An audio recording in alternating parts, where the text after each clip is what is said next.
News रंग के श्रोताओं को प्रकाश बयानी का नमस्कार। दोस्तों, भारत की बहुसंख्यक आबादी मध्यम वर्गीय है, इसलिए दुनिया हमारे देश को मिडिल ग्रुप की इकोनॉमी कहता है।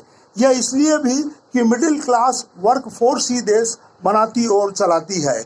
अमीरों को खुशफहमी है कि देश की जीडीपी में उनका सबसे ज़्यादा योगदान है।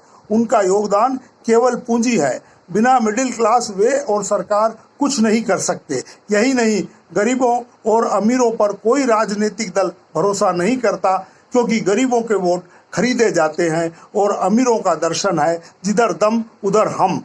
सीधे सीधे कहें तो गरीबों के वोट बिक गए और बढ़ गए। अमीर वोट डालते नहीं, इसलिए मोदी जी को मिडिल क्लास ने 2 बार प्रधानमंत्री बनाया है। कैसी विडंबना है कि मोदी सरकार कोरोना काल में उन्हें ही भूल गई है। जी हाँ, लॉकडाउन के 50 दिन अमीरों ने नहीं कमाया तो उन्हें कोई फर्क नहीं पड़ा। और गरीब, जी हाँ, उन्हें तो सरकार से नकदी मदद और राशन मिल रहा है, पर मिडिल क्लास को क्या मिला? ब्याज दर में चुल्लू भर छूट या ईएमआई का सस्पेंशन, जो बाद में चक्रवृद्धि ब्याज से चुकाना पड़ेगा। सरकार की इस उपेक्षा का दुष्परिणाम है कि देश का मध्यम वर्ग विशियस सर्कल ऑफ पॉवर्टी यानी गरीबी के दुष्चक्र में फंस गया है। अर्थशास्त्र के अनुसार यह ऐसा चक्रव्यूह है जिसमें प्रवेश आसान है, निकासी मुश्किल। इसे भी सीधे सीधे कहें तो लॉकडाउन के 25 दिनों में देश की मिडिल क्लास वर्कफोर्स में बहुत कम को पूरा वेतन मिला है, कुछ को आंशिक, तो ऐसे लोग ज़्यादा हैं जिन्हें वेतन मिला ही नहीं, पर उनके जरूरी खर्च, मकान किराया, दूध और दवा का खर्च, बिजली जल का बिल, स्कूल कॉलेज की फीस, कर्ज की किस्त उन्हें चुकाना ही है। मध्य वर्ग इतना संवेदनशील भी है कि उसे वेतन मिले या ना मिले, वह अपनी काम वाली बाई को वेतन दे रहा है।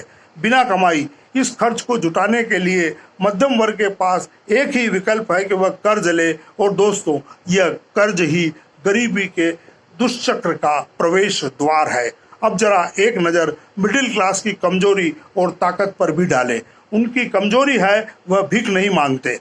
अमीर क्यों में नहीं खड़ा होता, गरीब जुगाड़ कर लेता है और मध्यम वर्ग लाइन में ही इंतजार करता रह जाता है। और मिडिल क्लास की ताकत है स्वाभिमान। जी हाँ, वह अपनी गरीबी छुपाने के लिए पत्नी का मंगलसूत्र भी बेच देता है, पर किसी के आगे हाथ नहीं फैलाता। दोस्तों, काश मिडिल क्लास जितनी संवेदनशील सरकार भी हो जाए और उन्हें राहत दे। वित्त मंत्री कम से कम उनके द्वारा पिछले वित्त वर्ष में चुकाया आयकर ही लौटा दे। ऐसा अमेरिका में हुआ है। आप कहेंगे कि अमेरिका अमीर देश है, तो यह जान लीजिए कि यह मिडिल क्लास ही है जिसके कर्ज से सरकार गरीबों को मदद करती है, और यह मिडिल क्लास की ही बचत है जो अमीरों को बैंक से कर्ज के रूप में मिलती है। तो दोस्तों, देश की अर्थव्यवस्था की धुरी मिडिल क्लास को सरकार ने गरीबी के दुष्चक्र से नहीं बचाया तो कितने ही जतन कर ले, अर्थव्यवस्था नहीं संभलेगी। धन्यवाद।